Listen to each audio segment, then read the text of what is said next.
Compost, और वो भी हमारे घर से, हमारे किचन से निकले हुए वेस्ट का कॉम्पोस्ट। सुंदर संकल्पना है। क्यों करें? कई कारण हैं उसके। उसका ये, जैसे एक पौधा मिट्टी से न्यूट्रिशन लेता है, वो न्यूट्रिशन वो अपने फलों में, पत्तों में, फूलों में लाता है, और वो न्यूट्रिशन हम खाते हैं क्योंकि वो हमारा न्यूट्रिशन है। उसके बाद में हम उसके छिलके, उसका बचा हुआ पार्ट, हम उसको लैंडफिल में फेंक देते हैं।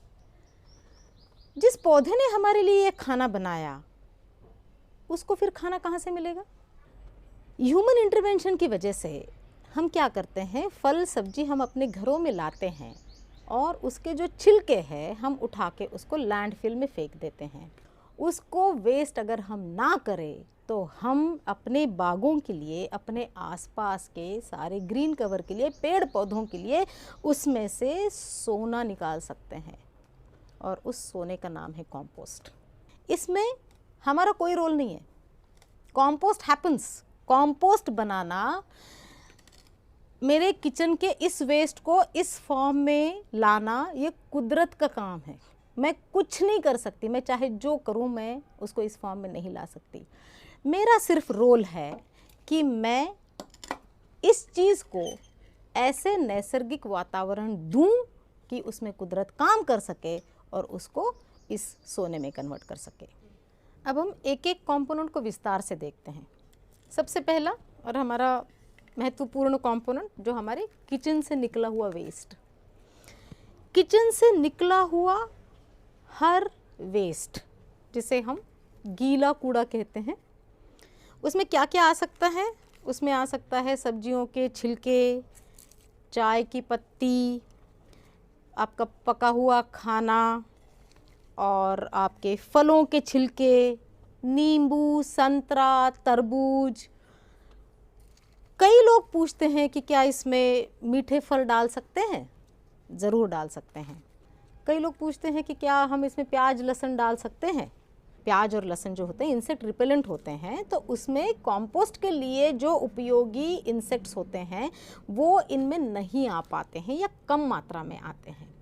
इसलिए ये जो प्याज लहसुन के छिलके हैं, कई लोग इसमें मना करते हैं। इसमें क्या ना डालें? इसमें ना डालने जैसी सिर्फ दो चीज़ें हैं।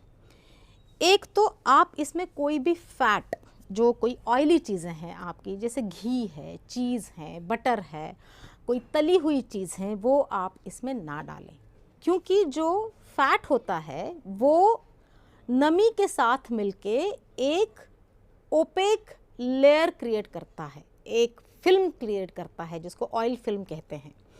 ऑयल फिल्म जब एक बार किसी सतह पर जम जाती है तो वो अपने सराउंडिंग एनवायरनमेंट से पाइल का इंटरैक्शन कम कर देती है, क्योंकि वो कंप्लीट ओपेक कर देती है, पैक हो जाती है।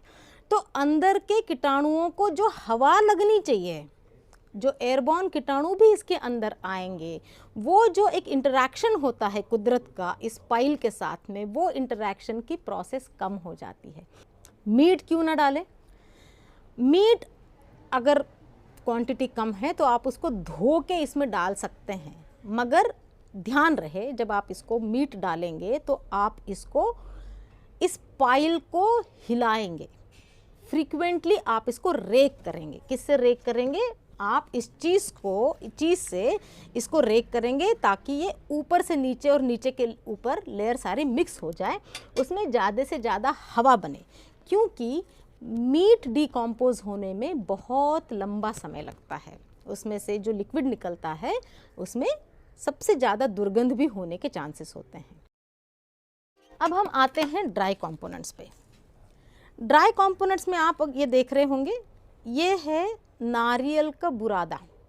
नारियल के जो ऊपर के फाइबर होते हैं उसका बुरादा, इसको कहते हैं कोकोपीट। ये किसी भी गार्डनिंग के दुकान में आसानी से मिल जाता है, और अगर आप नारियल बहुत यूज़ करते हैं अपने खाने में तो वो नारियल के फाइबर भी थोड़े से चॉप करके, कट करके आप वैसे के वैसे भी आप इसमें मिला सकते हैं। दूसरा ड्राई कंपोनेंट है आपके घर के आसपास पड़े हुए सूखे हुए पत्ते, इनको भी आप इकट्ठा करके और आप आपके कंपोस्ट में मिला सकते हैं। तीसरा आसान है आपके घर का आया हुआ अखबार, या तो आप इस अखबार को जैसे फाड़ के, घर में अगर कोई छोटा बच्चा है तो उसे दे दे, वो छोटे छोटे टुकड़े करेगा, और आप इसको क्रम्पल करके अच्छे से, ये टुकड़े सारे क्रम्पल करके वो भी आप कुछ मात्रा में इसमें डाल सकते हैं। तीसरा इंग्रेडिएंट को कहते हैं एक्सेलरेटर्स या वेस्ट डिकम्पोजर्स। इनकी क्यों ज़रूरत है? जो ठंड में, जिन शहरों में, जिन प्रदेशों में ठंड बहुत ज़्यादा हो जाती है, उसमें कंपोस्टिंग का पीरियड लंबा हो जाता है। इस वेट इंग्रेडिएंट को इस कंपोस्ट के फॉर्म में आने में जो समय लगता है वो लंबा लग जाता है। अब जब हम घरों की बात करते हैं, हमारे पास जगह तो बहुत ज़्यादा है नहीं, जो हम खाना है दिन में 3 बार खाते हैं, तो हमारे जो किचन का वेस्ट है वो काफ़ी निकलता चला जाता है। तो हमारे जो कंटेनर्स हैं, जो बिन्स हैं, वो बहुत जल्दी जल्दी भर जाती है। मगर जो कुदरत को कंपोस्ट बनाने के लिए जो समय लगता है, वो समय तो उतना ही लगता है। ठंड में ज़्यादा लगता है, गर्मी में कम लगता है। तब तक आप इस कंपोस्ट बिन को कितना बड़ा रखेंगे, कितने समय तक बंद रखेंगे, उन सारी समस्याओं का जो निवारण है वो है ये वेस्ट डिकम्पोजर्स या एक्सेलरेटर्स। इनमें से कोई भी चीज़ आपको बाहर से लाने की ज़रूरत नहीं है। सबसे आसान जो एक्सेलरेटर है वो है छाछ। आपके घर में बना हुआ दही और पानी का मिश्रण, ये हर एक घर में बहुत आसानी से निकल सकता है और ये हर घर के लिए बहुत ही आसान से मिलने वाला एक्सेलरेटर है। दूसरा एक्सेलरेटर है, एक ये पाउडर के फॉर्म में आता है, इसको बैक्टीरिया पाउडर कहते हैं। ये आपको ऑनलाइन मिल जाता है, कई कंपनियां हैं जो इसको बेचती हैं। तीसरा एक्सेलरेटर है, ऐसे फॉर्म में आपको वेस्ट डिकम्पोजर्स मिल जाते हैं। ये जो वेस्ट डिकम्पोज़र है ये national centre for organic farming वालों ने डेवलप किया हुआ है। बहुत सस्ती बॉटल है और इसको आपको गुड़ और पानी में मिला के इसका एक मिश्रण तैयार करना होता है और वो बस आपको 1 या 2 बार अपने कंपोस्ट की पाइल में यूज़ करना होता है। ये ऐसा ही एक दूसरा वेस्ट डिकम्पोज़र है, ये दिल्ली यूनिवर्सिटी का बना हुआ है।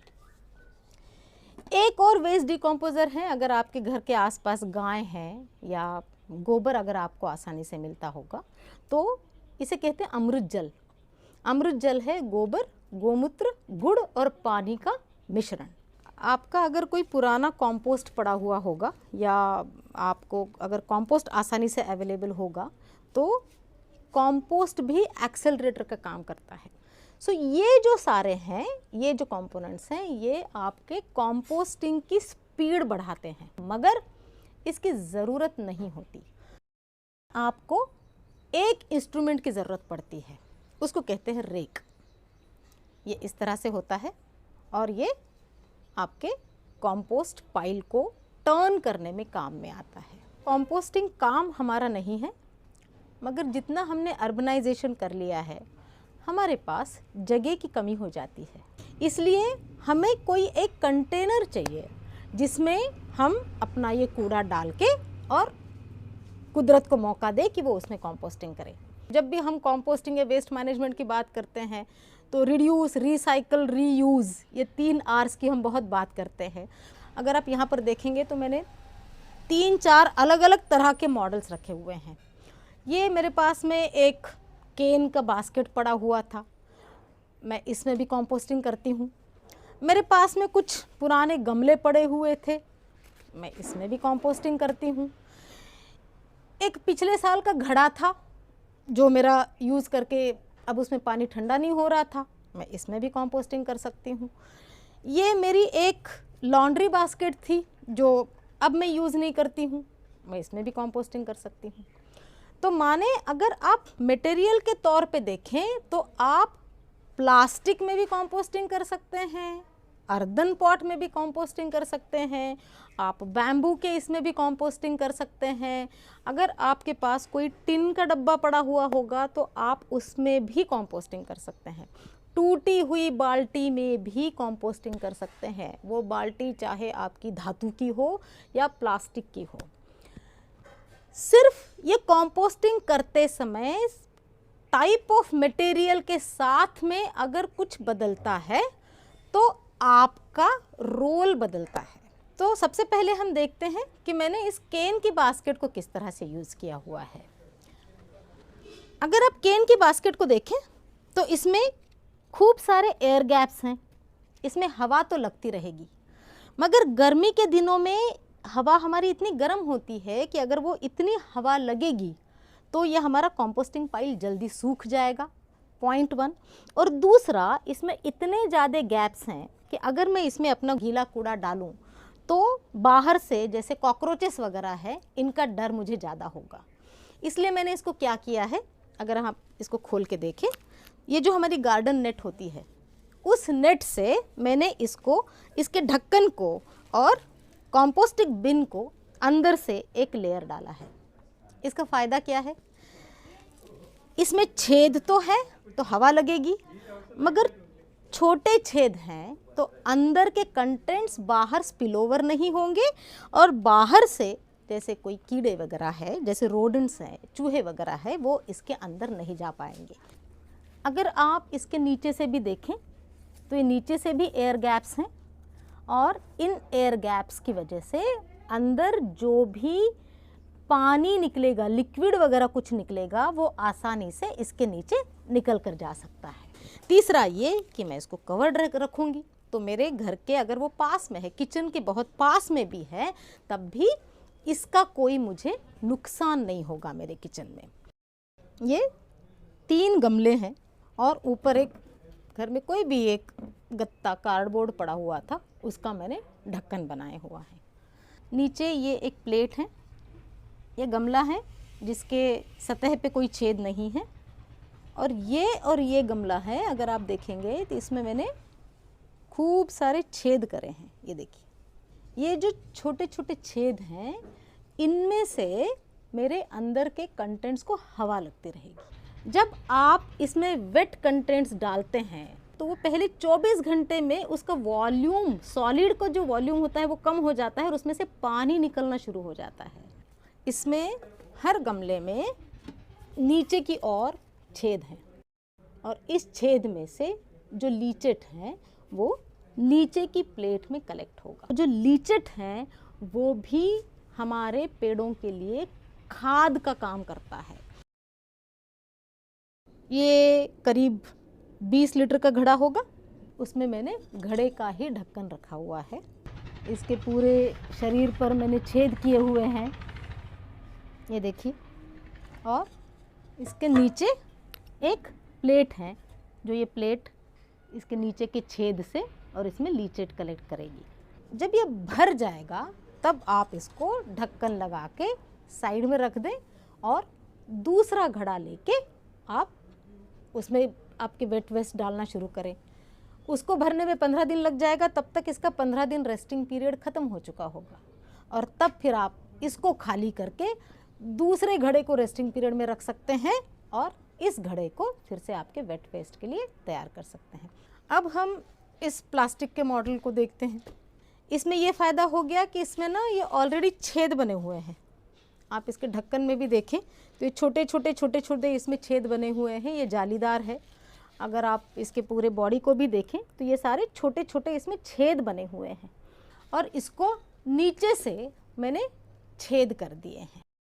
जब कोई भी किचन का कूड़ा डिकम्पोज होने लगता है तो उसमें से जो पानी निकलता है वो पानी इसमें रुकना नहीं चाहिए, उसको लीचेट कहते हैं। अगर वो पानी इसमें रुकेगा तो वो बदबू मारेगा।